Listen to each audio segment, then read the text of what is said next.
So the Speak talked about this today, and it's revolved around does Joe Burrow have anything to prove, right? Going into this upcoming year.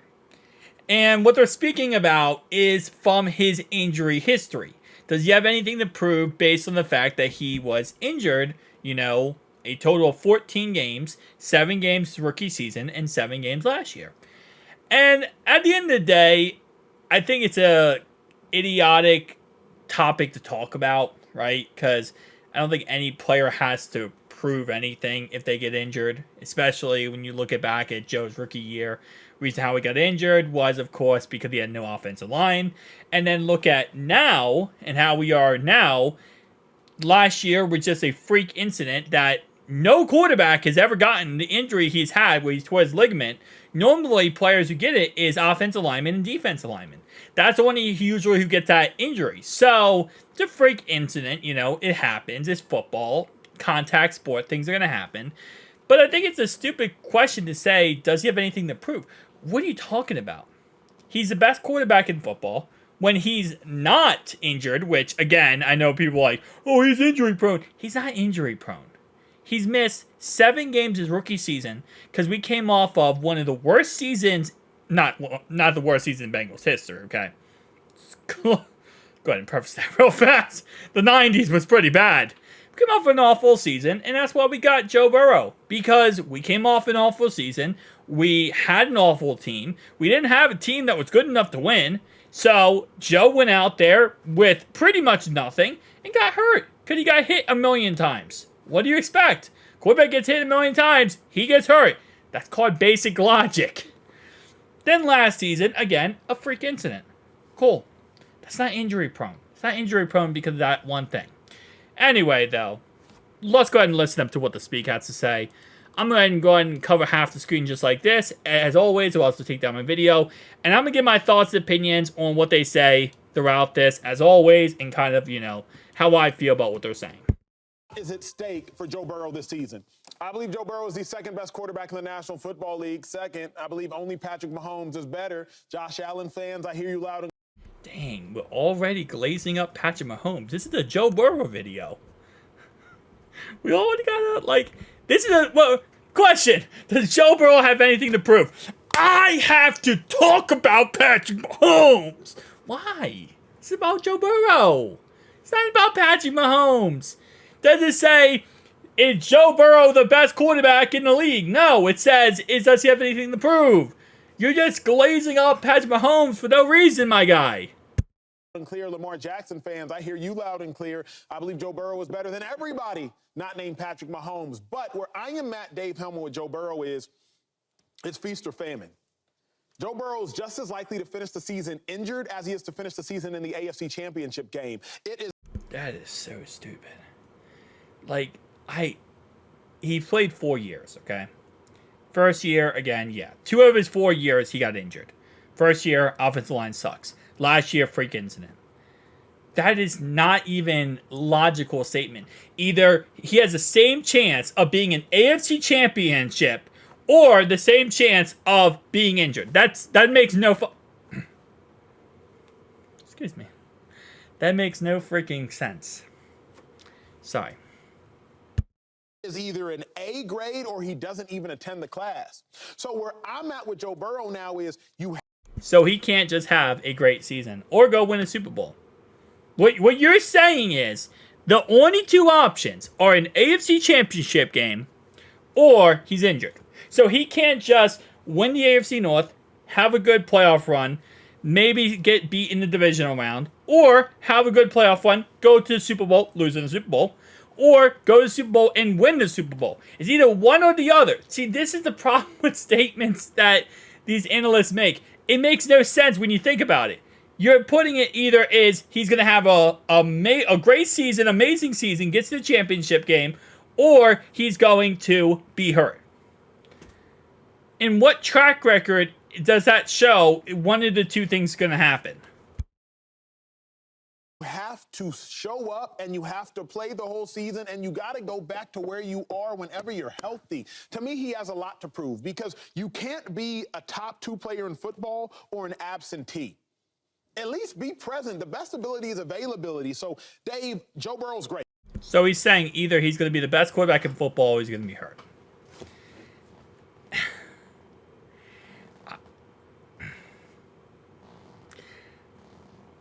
I've already ripped him a new one.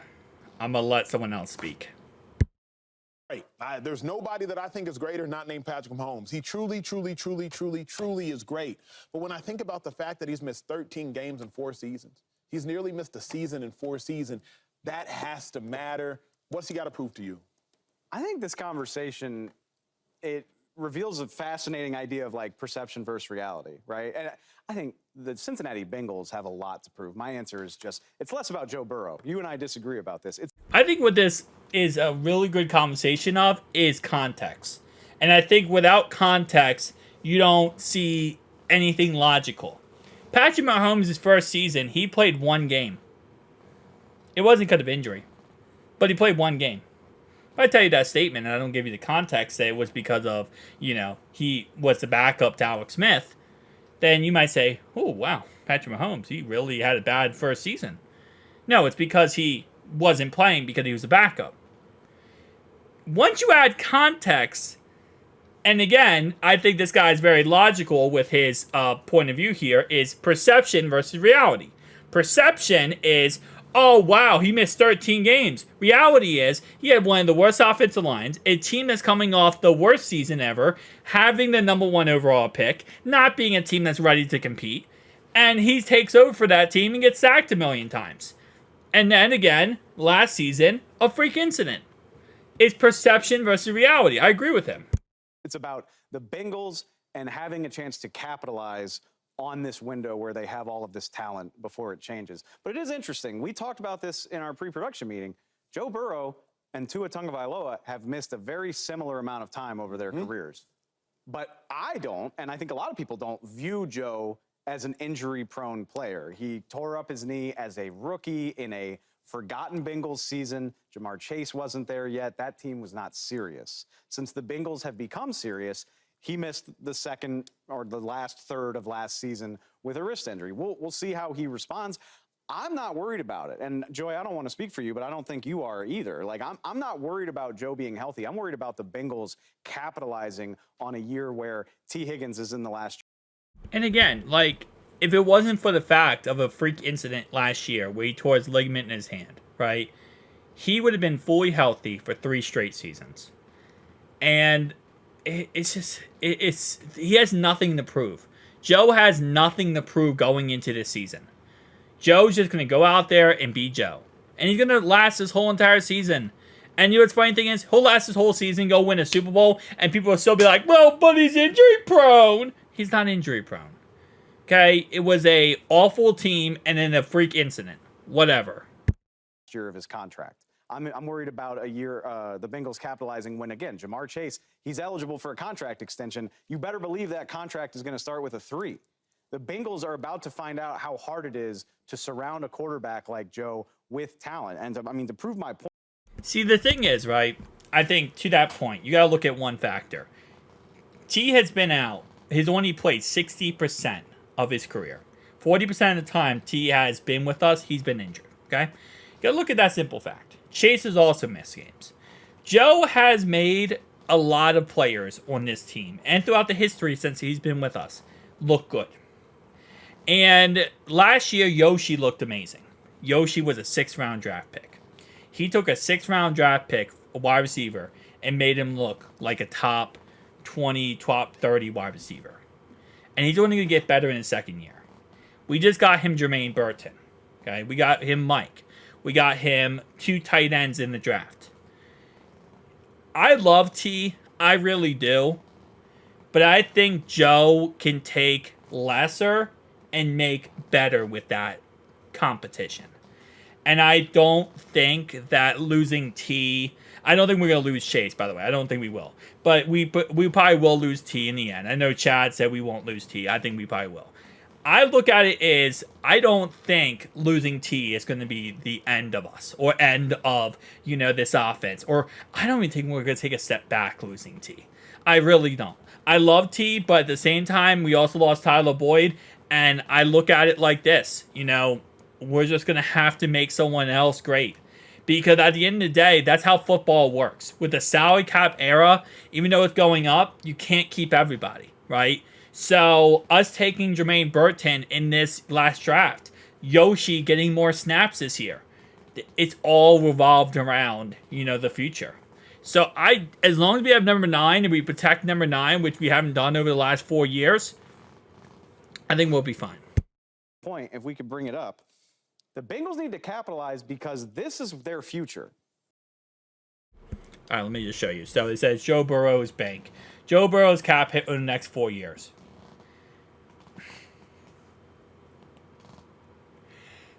Okay, first off, I don't think he realizes, or the speaker realizes, this is such a stupid point to make. This is actually the point against your point. This is funny. So, Joe, the next 4 years, me making $29.7 million, 46.3, 48.3, and 52.3. That's his contract in the next 4 years. With the salary cap going up as much as it is, and it is just skyrocketing, this is a beautiful numbers. I mean, you look at Deshaun Watson making $79 million over the next 2 years. Look at every other quarterback's contract. Actually, you know what? Let's do it. Hold up. Over the cap. I want to look at this. Because you're telling me my quarterback's going to be making less than $55 million over the next 3 years. I'm pretty damn happy with that. I think Lamar's actually is pretty serviceable, his contract. Oh, no, it's not. Never mind. Over the next 4 years. 32.4, 43.65, 74, and 74. And you're going to sit there and tell me, oh, look what the Bengals got to deal with. I will take Joe. Give me Joe's contract. Give me Joe's numbers. You're telling me this is better? Bro. What are you even saying? That's you're telling me Joe, well, we got, they got to deal with his contract. Over the next 4 years, 19, 37, 46, 58, 71, 59.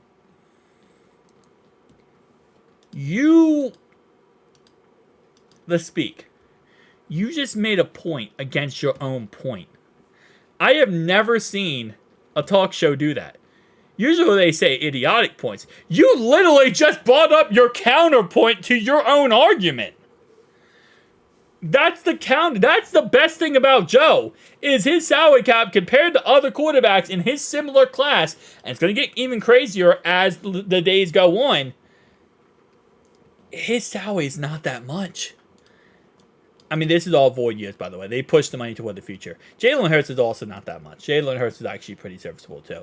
But when you look at it compared to other quarterbacks, you're countering your own point here. You're saying, oh, look at what they have to pay the guy. With the salary cap going up, this is beautiful. This is great money. You're telling me I don't have to pay my star top quarterback in the NFL over $50 million until 2027 when the salary cap's going to go through the roof? And I don't mean I have to pay him over $55 million? Sign me up. Sign me up whatever this guy is smoking. I need whatever he's smoking. Joe Burrow is costing them $29.7 million this year. That number starts to balloon after this season. Can you afford to keep T? Probably not. How big is Jamar's contract going to be? Probably very big. Trey Hendrickson. Well, if you actually listen to what Jamar Chase has said many times, he said he's not going to be dipping in the same cap area as the as other players with Bengals will be doing. So he wants more in the signing bonus, which will probably be put prorated over 5 years. So he won't actually cost as much as you're thinking he's going to cost. Hendrickson has already expressed dissatisfaction with his contract. This could be the Bengals. Okay, again, another thing. I don't like this guy, actually. I like the first guy better. Also, again, you didn't do your homework on that statement either, because he's not dissatisfied with his contract. He just wants more years. He doesn't want he agreed to terms for a contract for 2 years extension. Got paid $46 million. He wants more years, so he wants more job security. He's upset not because of how much you're paying him. He's cool with the payment he's getting. He just wants more security to know he's going to be on that team for a long time. That's all it is at the end of the day. It's not anything to do with, the money he's making. He's fine with that for the next 2 years. He just wants more job security. Bengals' last best chance before they have to proverbially take that step back. We've talked about this with the Bills. Look at Buffalo right now and say, ooh, Josh Allen's got to do a lot with a little, doesn't he? See, I don't think that's true at all. I think we did a really good job of building this team. And I don't think we're in any way in the same situation as where the Bills are. The Bills, yeah, they had to take a huge step back, but that's because they signed Von Miller to a huge contract. They also got some other free agents. With how we worked our deals and worked everything, there's no one really on our roster outside of Jamar Chase and T. Higgins that's going to cost us an arm and a leg moving forward. I mean, look at the line. Kappa's not, Teddy K's not, and whoever we do at left guard most likely is going to be a rookie. Marius Mims is the future at the right tackle position. We have him set up for the next 4 to 5 years with a 5th-year option. Elena Brown's on the contract. Our receivers outside of, again, Jamar Chase, T. Higgins, they're all young. They're all developing. Running back core, not really expensive. We have a young Chase Brown. Tight end core, all young. We already have 4-year contract locked up with Tanner Hudson. I mean, and then, not Tanner Hudson, Drew Sample. And on defense, same concept. So I really don't agree that we would be taking a step back in the near future. I think we really don't have a player on our team right now outside of our receivers that are going to cost us an arm and a leg moving forward. We already paid our quarterback, which is obviously the biggest thing for our team, right? It's the biggest, cost. Defensively, your defensive line, we have a lot of money locked up, but even then, both of those guys are old, and Sam Hubbard, Trey Hendrickson, down the line eventually, they'll leave us. And that's just going to be why we went ahead and took Chris Jenkins, picked up Sheldon Rankins, picked up, all these other guys, Miles Murphy, because that's what we're planning on. We are actually doing a really good job of planning toward the future. They're not giving enough credit for it, and they're not going to give us enough credit for it, but we're doing a really damn good job of planning toward the future. The future that could be facing the Cincinnati Bengals. So this is a huge year for Joe Burrow, because it could be his last really, really good chance before the financial realities of the NFL set in. See, again, that statement is just so idiotically stupid. How does that even make sense? Is this his last year that he might have T. Higgins? Outside of this year, who else are we going to lose? Trent Brown? Marius Mims would be the backup. He's, job is to take over. And even then, Trent Brown, we got him for so cheap. He might come back for so cheap. Mike Gesicki? We have 4 or 5 tight ends now on the roster who are planning to be movement from him. What you don't understand is you're just looking on paper to say, well, the Bengals have A, B, C, and D. But what you don't understand is the structure of who we have behind those guys to take over, eventually become starters.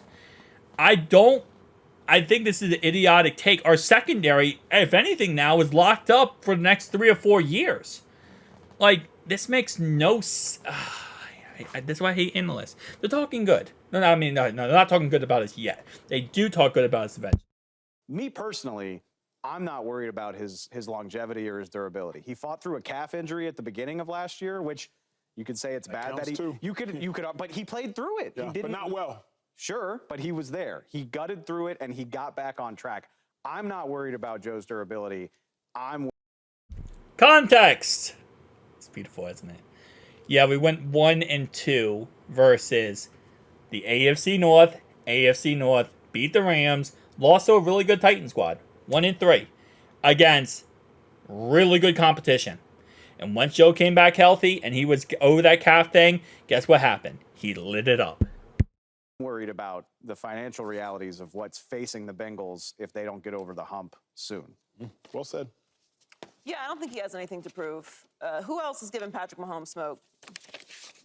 I mean, It's one name. It's Joe Burrow. There's no one else. And there's nobody else that's giving him problems.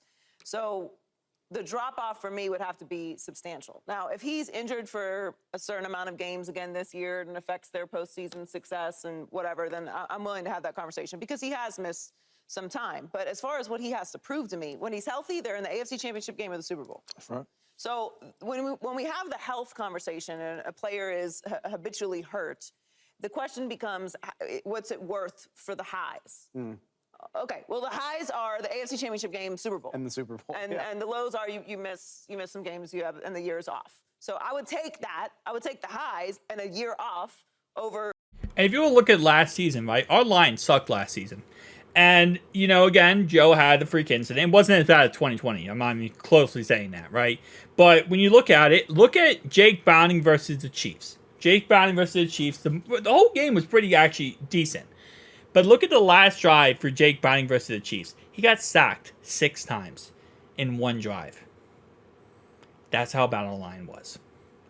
And Joe was behind that. And Joe dealt with that. Joe dealt with a calf strain. He played through it. He dealt with it until he couldn't because he tore a ligament in his hand or in his wrist, which is very, very rare and has never happened for a quarterback for only linemen and defensive linemen. Mid forever. Like that is an exchange I'm willing to make. So when it comes to Joe Burrow, I know what he's capable of, not just as a quarterback, but them as a team have been able to give the current dynasty problems. They're the only ones who have been able to do that. That is significant to me. So I'm with Dave. I do think that any. So I love Taylor. I love her. She is amazing. But what I will disagree with is you can't say we have given them problems. We are 3-1 against them and are the only team outside of Tom Brady who has been able to beat them in the AFC Championship game or beat them in the Super Bowl. Okay? We're the only team. We're the team that stopped them from going back to the Super Bowl after they won against the 49ers the year before. We're the only team who has stopped this team from going to a Super Bowl. We're not just giving them problems. We are their problem. That's period. We are their problem. Number 9 is their problem.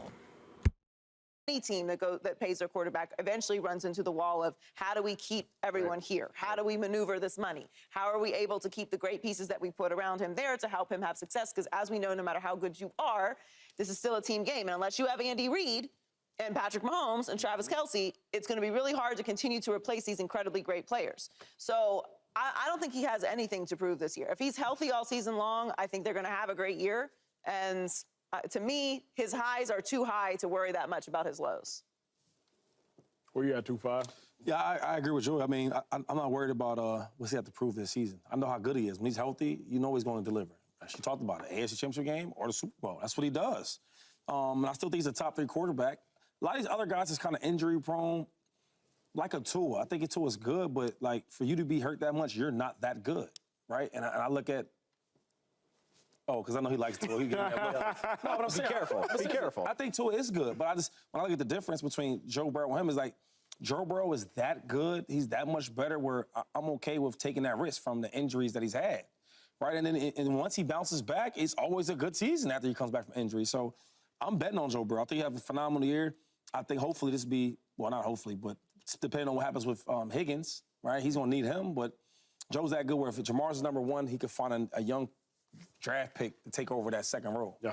The question, though, for you, left side of the table, because, Joy, I know you preach oftentimes, you're big on consistency. Consistency. Don't show up one day and don't show up the other. Joe Burrow isn't consistent because what you said, Joy, what Shady both said is when he's out there, if he's out there. These are big contingencies, when and if.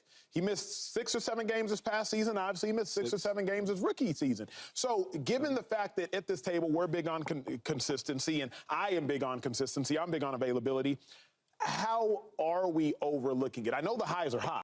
Didn't Lamar Jackson miss, like, the ending of, like, 2 seasons? Didn't he miss that? And he also missed the playoff game versus us that he didn't play because he was injured. Oh, yeah. Look at this. He's played 12 games, back-to-back seasons. He missed, what, 5 games each? So that's 10 games right there. That's crazy. No, he's not injury prone. Though, I will say, I don't think Lamar is injury prone. I don't think Joe Burrow is injury prone. I don't think either quarterback is injury prone. Tua maybe, but I don't think either of these other guys are injury prone. I don't think Joe... Oh, wait, my bad. Sorry. I didn't realize I had the image still up. He missed 5 games. I don't think he's injury prone. I don't think Lamar Jackson's injury prone. I don't think what's his name's injury prone, Joe Burrow. And maybe again you can make the argument and say, well, maybe Tua's injury prone. Maybe it's Tua's injury prone. But I don't think that Joe Burrow or Lamar Jackson injury prone. Lamar Jackson also missed some games. That's just called football. But objectively speaking, he's not present often enough compared to... I'm sort of with Dave. Like, okay, he's not present enough for the team. He's not present enough. I don't know why I'm breaking this down. These idiotic statements. Okay, so he's played 2 straight seasons where he played every single game. 10 games, 10 games. So that means, right? Let me just do the math here, okay? 16 times 4. There's 64 total games. 52 of those total games he played in, okay? He's missed 12 games. That means he is available for the team 76% of the time. Let me just double check that. Times 4. No, sorry. See, I messed up. 52 divided by 64. 81% of the time in his 4-year career, even with the worst team in football, though a really bad offensive line last year, 81% of the time, and white and sour cream, I know, 81% of the time, this guy is ready to go, playing every single game for the Bengals. 81% of the time. And he's not there enough for his team. He's not playing enough for his team. Even though his team has given him the worst offensive line in probably 4 years total. All 4 years. But he's not there enough for his team. we know what happened the first year. Like, he did get hurt, but we know why he got hurt. We know what was going on with that team. So, yes, he did get hurt. Yes, he missed the final 6 games of the season, got hurt in week 11. Certainly got hurt in week 11. His wrist got hurt in week 11 this year. So, essentially, at the end of the season, for 2 years, he hasn't been available. Mm-hmm. I'm with you on consistency, but when he is available, his highs are way better than people who are constantly available. Like, we have to balance it here. Like, we've got to apply some reason. Yes. Would we all have preferred that Joe Burrow be healthy all season long last year? Yes. Do we always want our best available to play and be out there? Of course. You want to be able to count on this position particularly, especially when you've already paid them. I hear all of those things. But if you're telling me here, you can have this player that's always available, you're gonna, maybe make the playoffs and lose in week 1, and right. Like, you're gonna win some regular season games, or you can have this player who's spectacular and he's gonna miss some games, but when he is available, you're gonna be in the AFC Championship game of the Super Bowl. I'll take the latter every time. How could you not? Because you could be available and miss the playoffs. You could be available and have a mid-level season. I guess if you're Joe, the conversation for me with Joe is, if you're that good, the only way to stay atop the mountain is to keep fighting. Sure. It's to keep fighting. It's to keep fighting. Dave, you brought up the graphic of, they've got the 4-year window. You can't afford to miss another year of that window due to injury. If he gets hurt this year, then this conversation changes, and I will agree with you. And you're not going to like this because I don't have anything to back me up. I don't care about the rookie year injury. Remember, that was a team that was so bad that we spent the year debating if Joe should even let them draft him. That was a real thing. But that's biased, Dave. It's not. It's biased to me because we don't. It's biased because it's true. That's bias. You are speaking factual. That is so biased. You are using actual factual information and factual context. And how dare you do that? You don't do that on this show. We are analysts. We don't use facts. How dare you use facts? That is so biased. You are being logical. don't care about this injury because the O-line, you know how many bad O-lines there are, particularly for rookies? You know how bad Justin Fields' O-line was? The reason that he got hurt was his fault, his rookie year? I'm saying when you get hurt, we don't say whose fault it is. Yeah. Like, we're not like, hey, it wasn't your fault, though, big dog. Like, these aren't real conversations. What about this, since we don't want to pay attention to the fact that he had no offensive line whatsoever? And people were saying he should not go there because of exactly what happened. And in fact, when he did get hurt, everyone was like, see, that's why he shouldn't have gone. I'm saying I've never engaged in that dialogue. Okay, well, lots of other people did.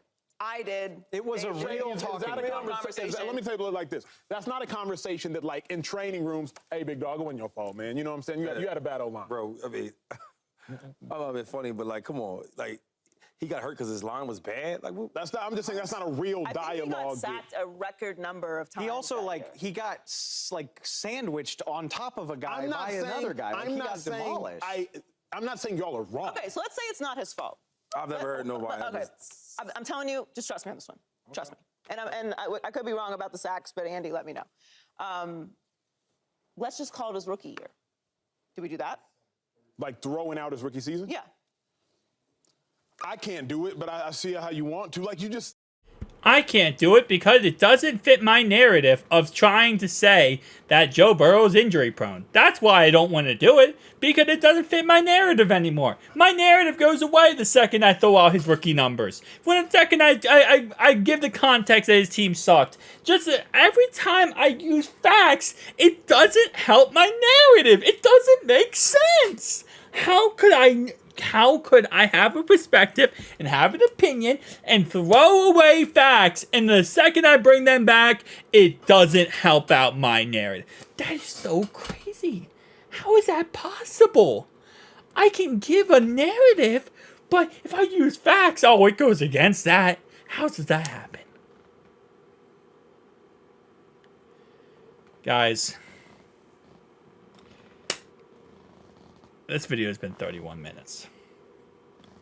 And I can't only know what to say. Tell me down below your thoughts and opinions. Who day?